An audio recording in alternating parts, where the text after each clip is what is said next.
And this is where you can see basic difference in approach.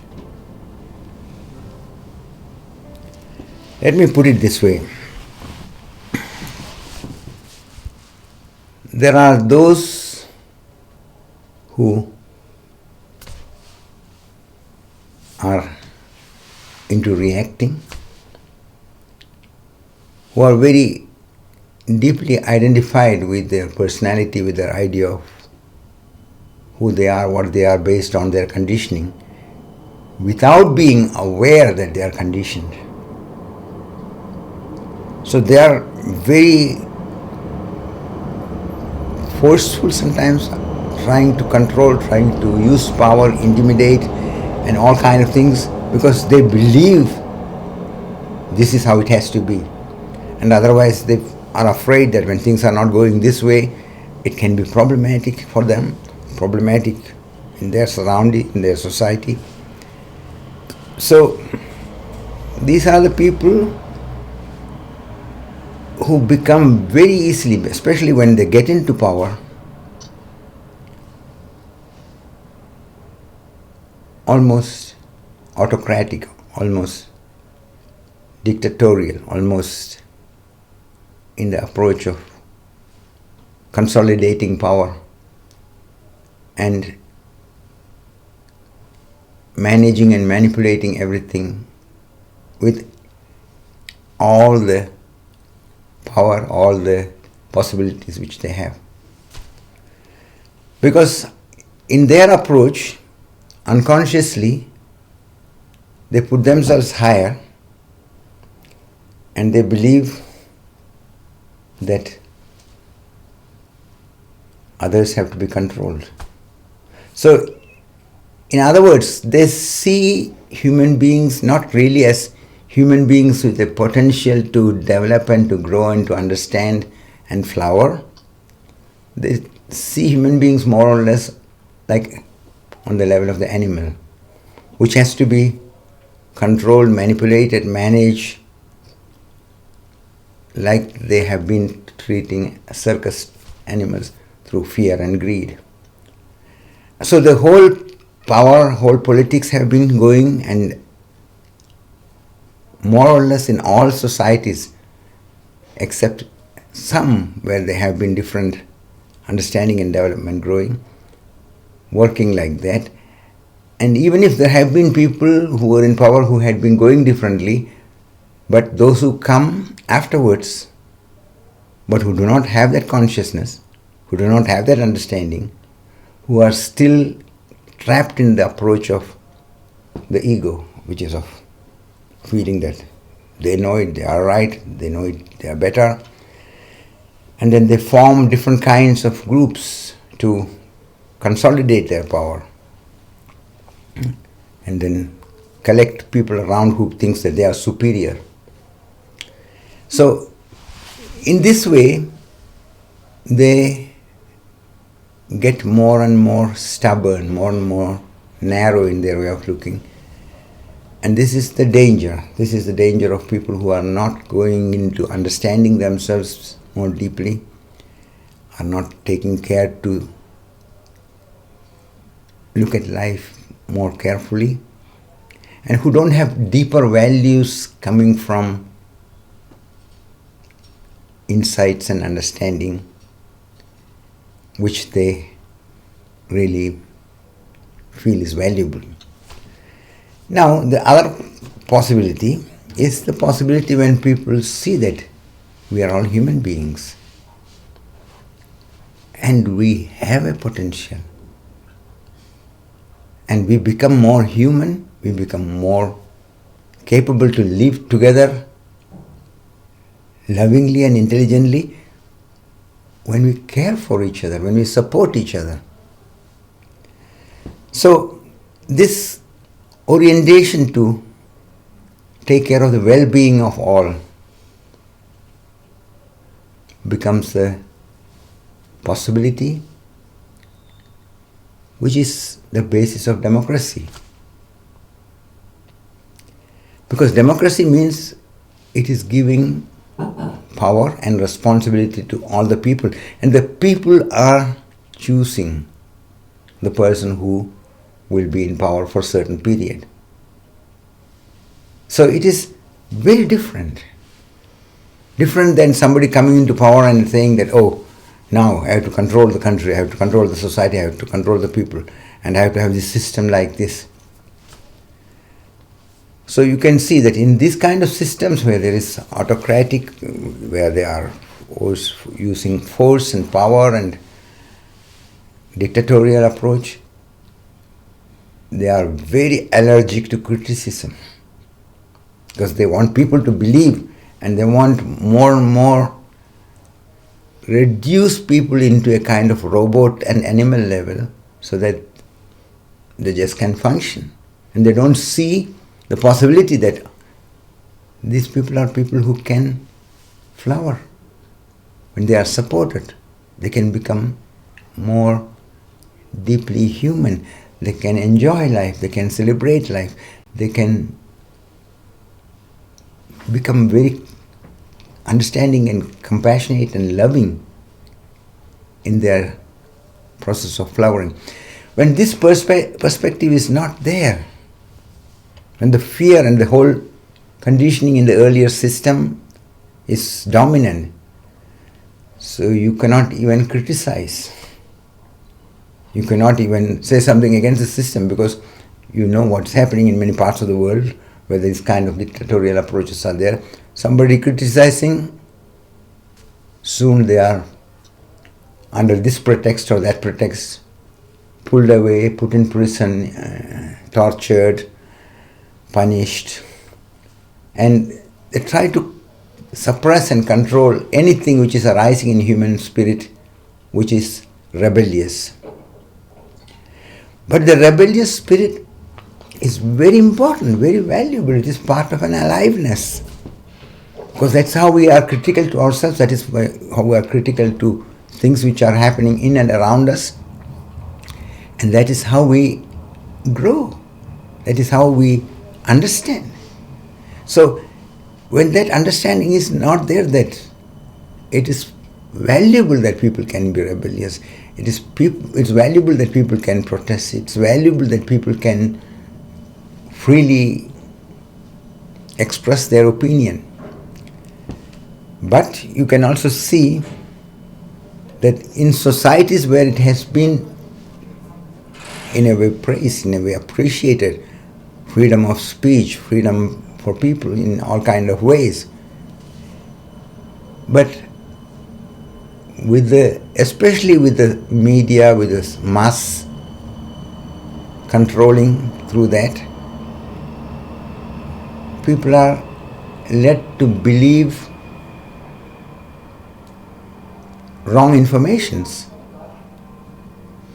And then they polarize the society, they manipulate these people, so it becomes a very dangerous situation. And any moment in these kind of societies, it can become a very strong conflict between these two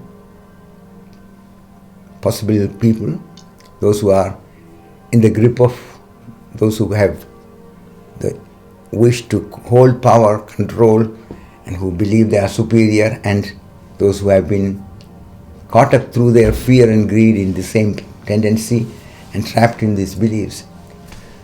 So there is a great danger that without individually questioning and considering and being with this rebellious quality, you get manipulated easily. You get control and you start being without responsibility. You just follow some system, some personality. So that's how the systems get very corrupt. And that can happen in every system. That is the thing. So you have to connect to the systems very consciously, very carefully, very intelligently. On one side, understand on the need for the structure of rules and regulations, because anything, any area of human togetherness, you need to have some orientations, some kind of structure, some kind of rules and regulations. So if you are blindly rebellious and going on fighting everything, you are in a trap, you are in a basic misunderstanding. That is not the right sensibility. But if you blindly follow everything and just go on being ready to fight and to being ready to do all kind of things just for some ideology or for some kind of belief that we are superior or that there is some danger, that when we don't try to control the others and keep them suppressed, there is danger. So this fear-based blind reaction, or the greed which is unconsciously working in us, where one feels that when I am like this way, going with power, following this kind of tendencies, then I'm in a better position, I will have more advantages, and then it is more comfortable for me, enriching for my interests. So on the level of fear and greed, which is working unconsciously in human beings, the human beings get trapped. That is why the need for consciousness, need for bringing wakefulness in living. And this is not easy. You may understand it logically, but to bring wakefulness in life means bringing awareness to the way we see, way we understand, the way we question, way we judge, the way we interpret. And it is a challenging process. It's not cheap. To see that you are conditioned, to see that you are not seeing the reality the way it is, that you are only projecting through that, it goes into a deeper dimension of reality where most people are not ready to deal with. So, those who can understand, those who see the point, they have greater responsibility.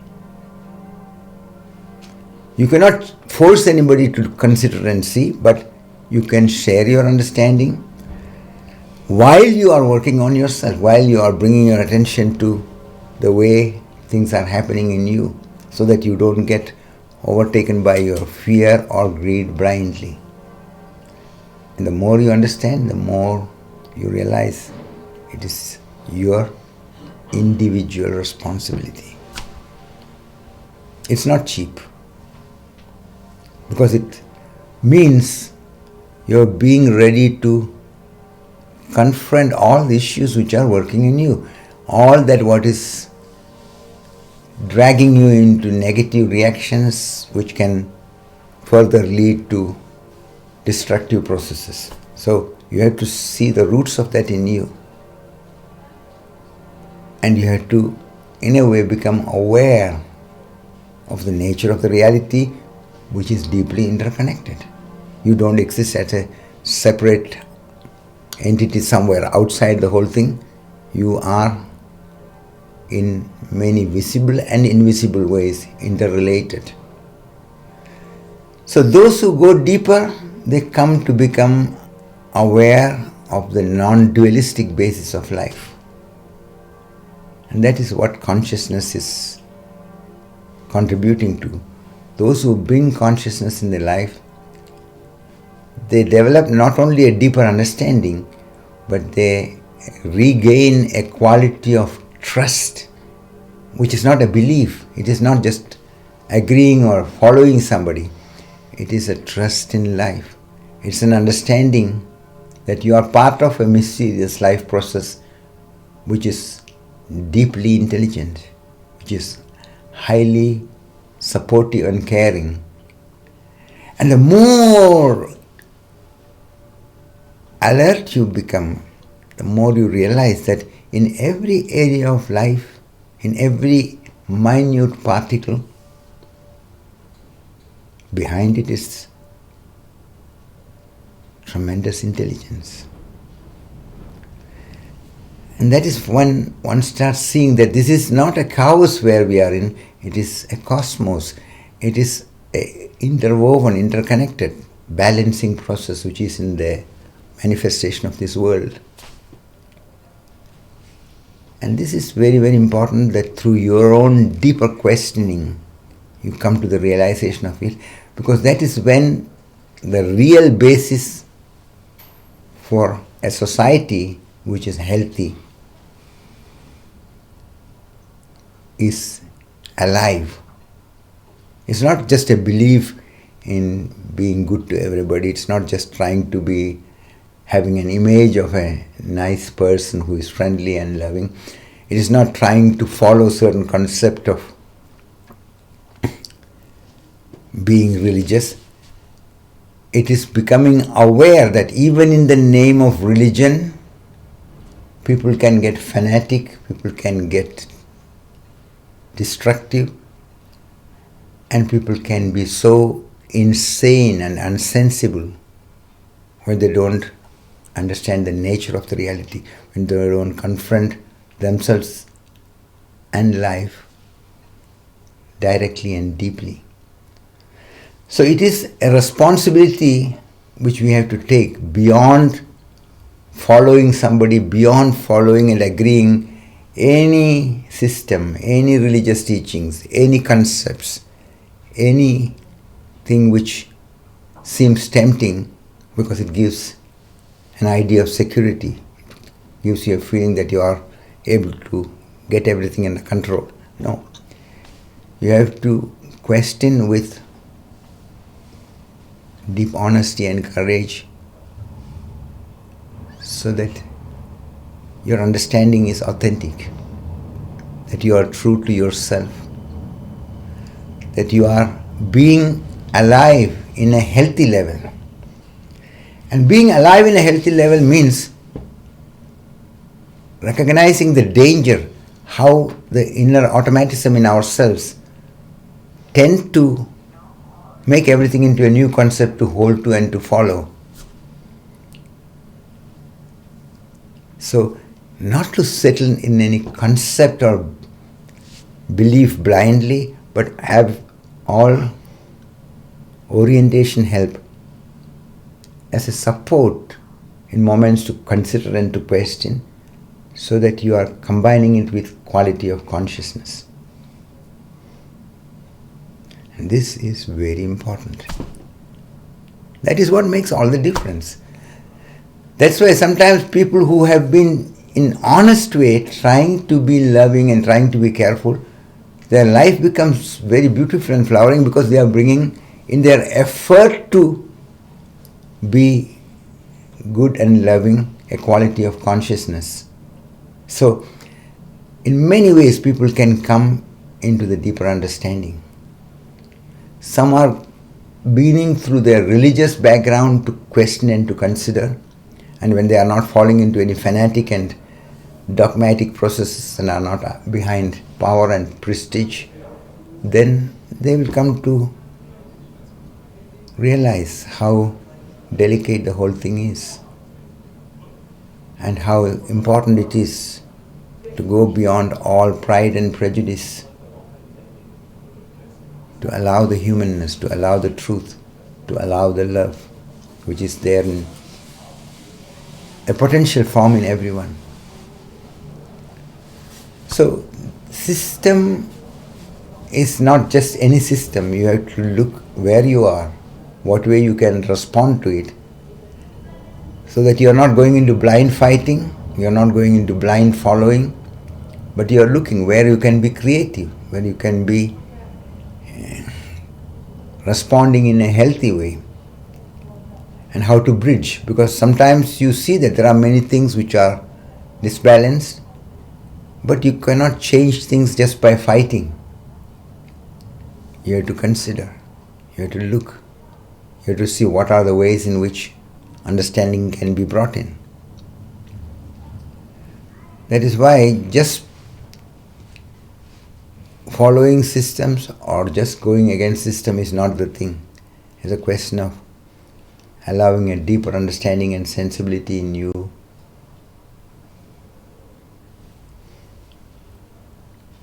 to take place, to deepen, so that out of this ongoing presence which deepens in you, you are able to answer and respond. And that is how you are in tune with the reality, tune with the cosmos, tune with the Creator, tune with the mystery, what is behind all this. And that is what is very, very decisive.